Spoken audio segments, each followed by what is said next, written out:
Hi, guys. Welcome back to another episode of Health Recoded. I'm Alex, I'm your nurse, and today we're going to be breaking down the immune system, not just when you're sick, but what it's doing every day, even when you feel completely fine.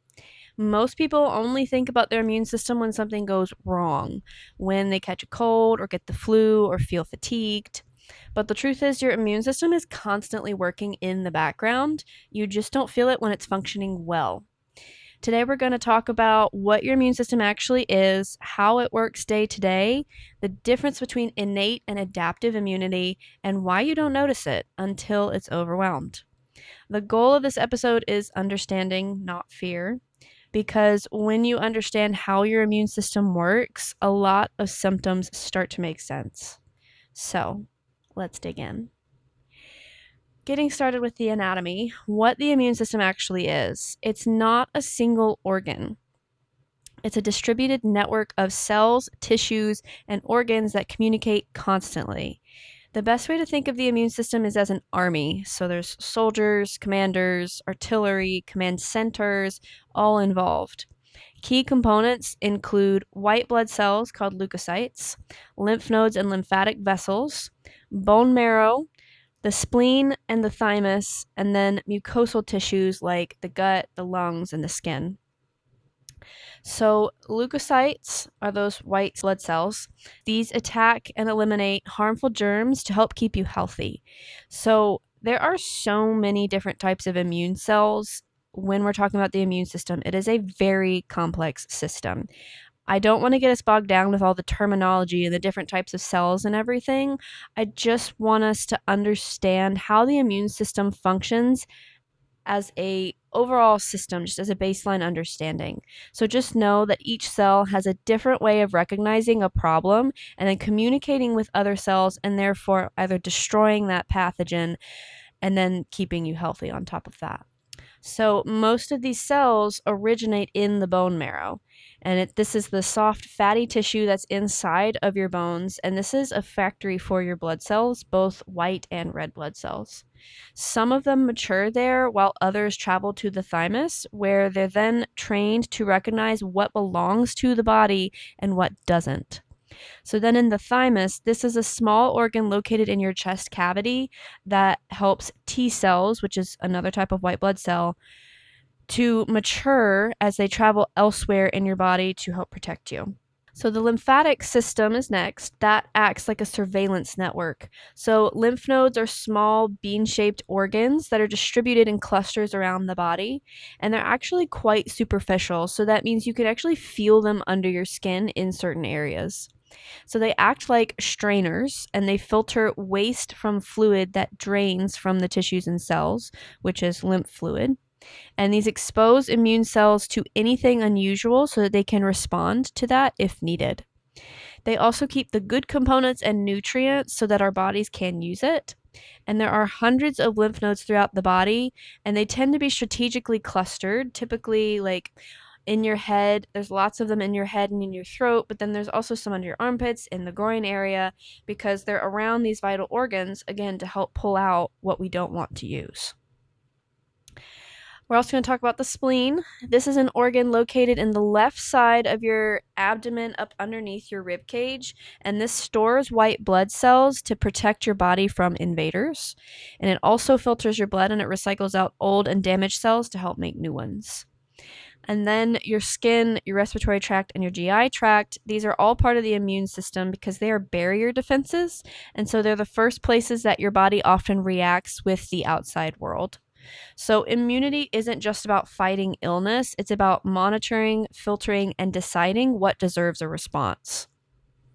So, there's two different types of immunity when we talk about the immune system. There's the first line of defense, which is the innate immunity, and then the other is the adaptive immunity. First, we're going to start with the innate immunity, and this is the immunity that you are born with. It's fast, automatic, and non-specific. So this includes skin and mucous membranes, stomach acid, inflammation, fever, and then certain white blood cells like neutrophils and macrophages. The innate immune system doesn't care exactly what the threat is. it doesn't need prior training to tell the difference between cells that belong to your body and those that don't. It responds the same way every time. So if a bacteria enter a cut, for example, innate immunity causes redness, swelling, heat, and pain. And that's inflammation doing its job. So it's increasing the blood flow and bringing immune cells to that area so that it can help fight off whatever it is that's coming in. So in this case, inflammation is actually a positive instead of a negative. So again, it's bringing those fighter cells up to the surface to fight the invading bacteria, but it also creates heat that would ideally kill off the bacteria because bacteria cannot survive in a warm environment. Innate immunity works within minutes to hours, and its job is to contain the problem quickly and by time so that the body can ideally not have to use the adaptive immunity to further fight off the developing infection. So this is why you don't feel most immune activity. Innate immunity handles a lot of the threats before they even escalate, so that ideally before the adaptive immunity would have to take over and fight off a larger infection. So what is adaptive immunity? This is also called specific or acquired immunity, and it is slower, but it is much more specific.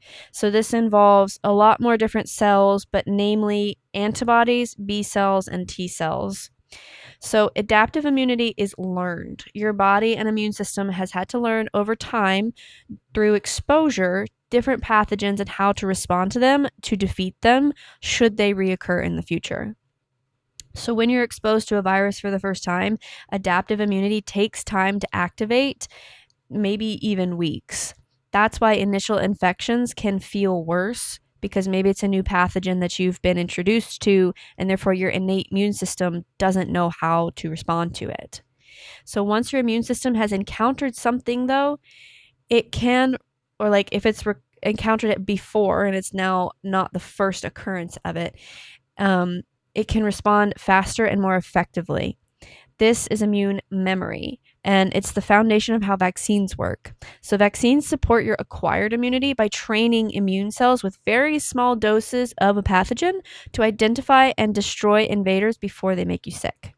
So innate immunity responds immediately. Adaptive immunity responds intelligently. And they work together, not separately. So what your immune system does when you feel healthy, most immune activity never reaches your awareness. Every day, immune cells are monitoring for bacteria, viruses, fungi, all these other pathogens. They're identifying damaged or abnormal cells and removing them.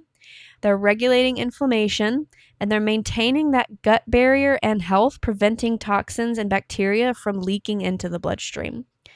And this is a balancing act. It maintains equilibrium or homeostasis by preventing both overreactions such as allergies or autoimmune issues, or underreactions such as infections. So your immune system also plays a role in tissue repair and cleanup through all of this. After minor injuries or daily wear and tear, immune cells help remove debris and signal healing. This is done in the lymphatic system, as we discussed, by flushing out the toxins but keeping the nutrients. When everything is balanced, this happens quietly. Think of the immune system as the police force in this way. It's quietly patrolling and maintaining safety, but then escalating if things start to get out of hand, so that then the army can come in and the artillery and all that other stuff to fight off the infection. So you don't feel immune balance, you feel immune imbalance. Why you only feel this is because it's when your immune system is overwhelmed. Symptoms appear when the immune system demand is beyond capacity. So essentially, your immune system requires a stronger response in order to do its job, which is why you actually feel it. So the normal level that your immune system is operating at when you feel healthy and well, it's still working, it's still functioning. You just don't feel the response because it's not having to go into overdrive in order to combat something. So fever, fatigue, body aches, swollen lymph nodes, inflammation, these are not signs that your immune system is failing. They're signs that it is working hard and it's actually doing its job. Fatigue often occurs because immune systems require energy. The body diverts resources away from non-essential tasks in order to support the defense. So since your body is doing some things and working harder, you feel like you have less to go on because you actually do. Fever, this increases the metabolic activity and it makes that environment less favorable for the pathogens, as we discussed earlier. So the idea again is create this warmer environment and kill off the pathogen because they can't survive in that warmer environment, and then hopefully the immune system would have less that it would have to fight off.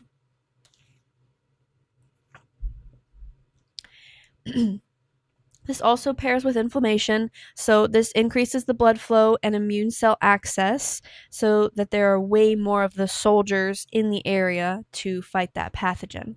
So you feel sick not because the immune system exists, but because the response is active in proportion to the stimulus. The immune system is not a bad thing, and neither is being sick, but problems can occur when immune responses become dysregulated. So when the immune system becomes dysregulated, these problems can arise in areas such as excessive, incorrectly activated, or chronically activated immune systems, okay? So chronic stress, poor sleep, undernutrition, repeated illness, these can all alter immune signaling. The immune system can become overly fatigued and less precise. And this can increase susceptibility to further infections, slower healing, and contribute to chronic inflammatory conditions.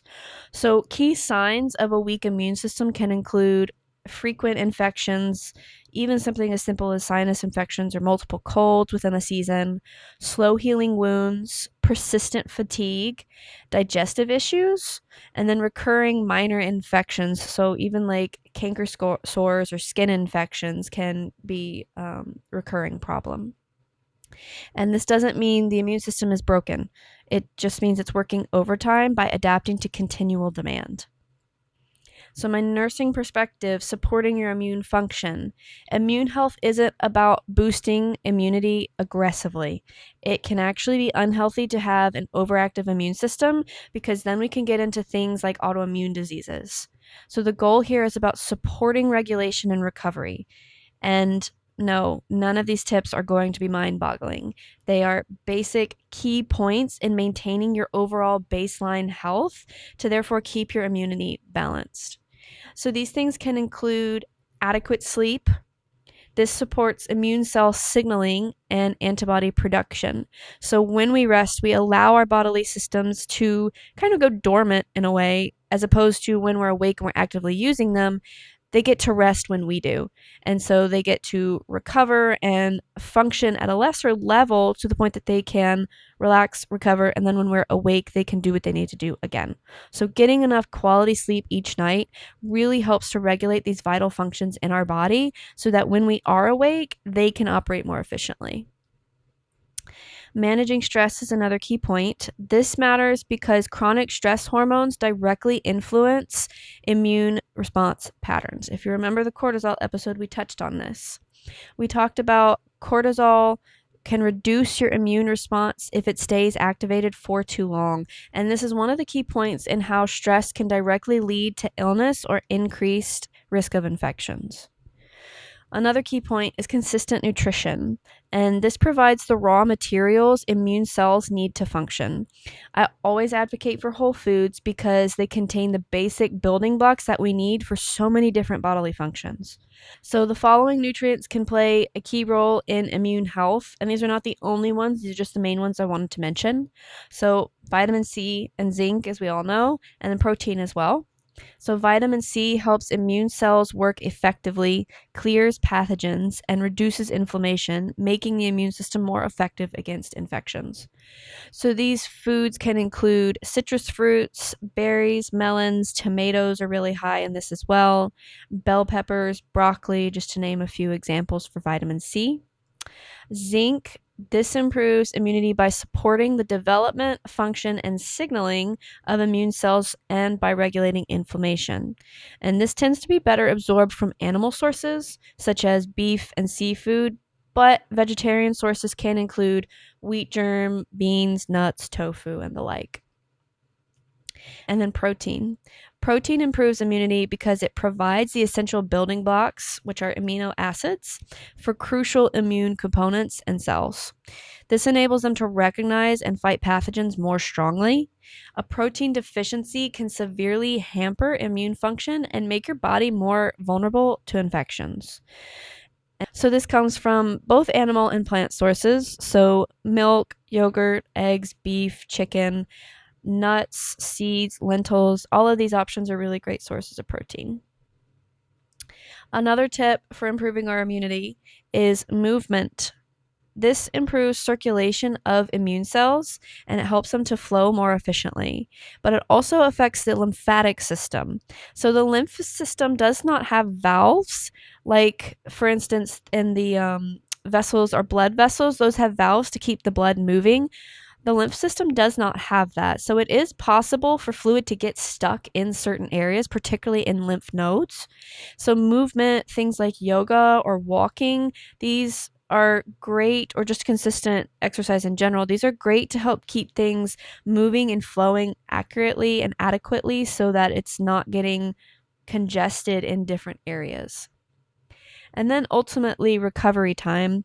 Immune systems need periods of low demand to recalibrate. So, particularly when you're sick, please don't be afraid to rest. Your body is doing extra work for basic functioning.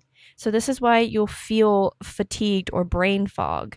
Your body is doing extra work for a baseline level of health because it's already fighting an infection, and then you're also trying to do the normal things that you do throughout your day, and it's just taking so much more. So give it time, give it rest, and support that it needs that time and that rest in order to fight and therefore function and get you at a better, healthier place at your baseline. So the key takeaways from today: your immune system is active every day, even if you don't feel it. Innate immunity responds quickly and broadly. Adaptive immunity responds progressively but specifically. Symptoms are signs of immune activity and response, not weakness. Immune balance depends on recovery, nourishment, sleep, and stress regulation. So your immune system isn't something to fear or to fight. It's something to understand and support. When you know what it's doing behind the scenes, symptoms can stop feeling random and start making sense. So if this episode helped to clarify how your immune system works, please consider liking and subscribing. Share it with someone who wants to better understand their body. If you ever have any questions, please send them my way or send a comment. You can also follow me on Instagram at Health Recoded Podcast. I'll see you guys next week for our next topic. And as always, thank you for listening.